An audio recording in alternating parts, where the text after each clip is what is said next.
Hi guys, so today we are reviewing this gorgeous baby. Like, she's so beautiful, the 4 Series, the BMW 420i.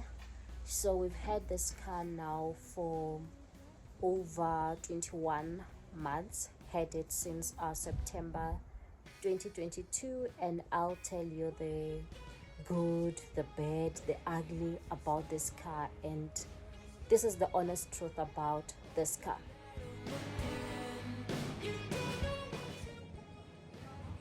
So this car is quite beautiful. In terms of the looks, I give it like 11 out of 10. I still find it so beautiful. Like, even when I'm driving in the streets, it still has that thing that people are going to be looking at it. I love it so much. Just look at it, just look at it. It's quite beautiful. And then also when it comes to the grille, I still find the grille, it makes it stand out. Like, it's quite beautiful, especially if you do also remove the number plate from it. Like, the detail of this car, every aspect of it in terms of the design is just quite beautiful.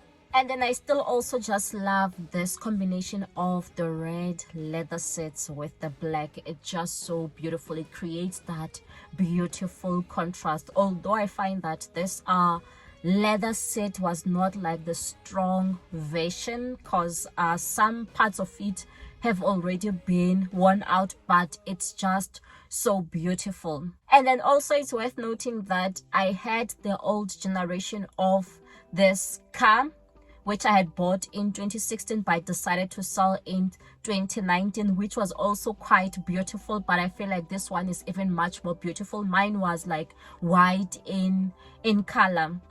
And I also still love that this car is also still fuel efficient, just like the one before. The one before was even more fuel efficient, but this is also more fuel efficient compared to other cars that I have driven. Compared to also my GLC Coupe, I find it to be very fuel efficient, and also the full tank of it can give you around like 800 kilometers. And then I also just love that it comes with a lot of charging ports. Like, it comes with 3C type charging ports, one which is inside the armrest, and then 2 which are at the back, which is quite good, and then also another charging point in the front, which is quite good compared to my GLC Coupe, since my GLC Coupe doesn't even come with the charging points at the passenger seats at the back. But the disadvantage is that it doesn't have like the wireless charging point. And then in terms of the suspension of this car, it's a hard suspension. Compared to the GLC Coupe, this one is like a hard suspension, meaning that you really do feel it when you are driving. And then one thing I love as well about this car is the boot space. The boot space is quite good, and it also makes it easy to even carry like things like your curtain rails, which can be quite long. If you make the seats lie down, you even get more space out of this car. So with our family, our kids are still very young, like 4 years and 6 years, so they still don't mind sitting at the back, so it's still comfortable for them to sit at the back. But for me as an adult, it's quite hard to sit at the back. I don't enjoy it. And also in terms of the sitting space, it can only take 2 people at the back, since the other space is not really as set, so that's quite a disadvantage. So if you are a family of 5, the coupe doesn't work, or if you have like an extra guest, extra visitor, it's really not friendly for such. And then I just love the buttons, that they are user friendly. I love the fact that it is not like all touch screen like on the GLC Coupe. Everything is touch screen, which can be difficult, especially when you are driving. So this one, I love the fact that you can still be able to access everything, the volume, the next, every single thing, like touching it, which makes it quite easy to use even when you are driving. And I also love what it shows on the cluster. With my GLC Coupe, like that, when you are calling a number, it won't appear on like on the cluster on the front, but with this one it still does appear, so you are not easily distracted. You can still be facing the steering wheel while everything, you are still able to see it, or to make a call and choose the call that you want to be calling. And then this car comes with your gear, which is on on your left hand, which like it was a big adjustment when moving now to my GLC coupe, because you find it mainly on the, you find the gear on like your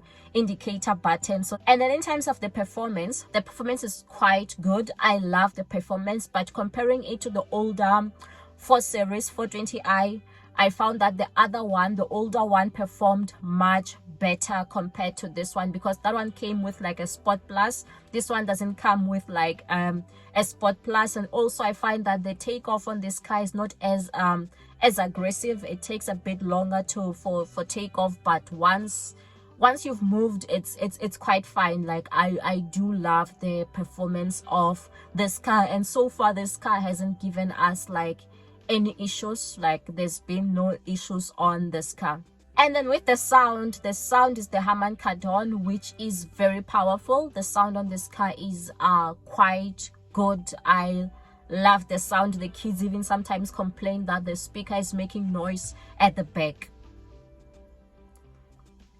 And then in terms of comfortability, I find that it's very, very comfortable to be sitting on this car, and also to be driving it. Even if you can be driving a long distance, it's quite comfortable compared to the older generation of this car. I found that it was not comfortable. The sitting position was not as comfortable, and also on the legs, on the foot, it was not quite comfortable. But this is like very, very comfortable. And then I also love that there's more places for the cup holders. There's 2 here with us, and then also on the sides of the doors, like proper cup holders. Also at the back, cup holders. I love that. It's quite good. And then what I don't like about the car is that many of the things are not automated. Like you can't close your mirrors. Even the chairs, moving it is not automatic. It's a manual function. Even the boot, it can't close by itself. It's a manual exercise. So in terms of performance, it's quite good, but in terms of the technology of certain things, I feel like it's still a bit behind.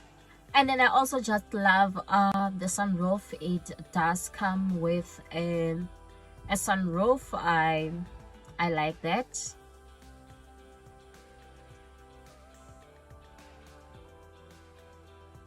And also when you do have maybe a car seat in front, you can be able to deactivate the airbag so that it's not dangerous on the child. So that's not an issue. Although like I've received like judgmental looks on the old car where people would say, no, you're not supposed to put the child in front. But you can deactivate the airbag in front.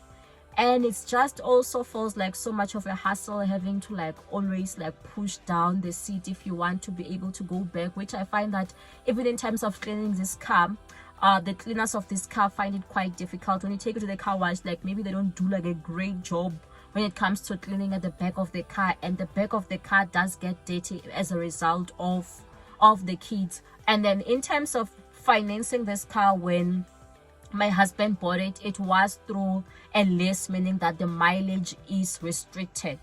So he has to be careful in terms of how much he drives, because already now this car is almost at like 50,000 kilometers, and it's only been less than 2 years, and the lease is for 3 years.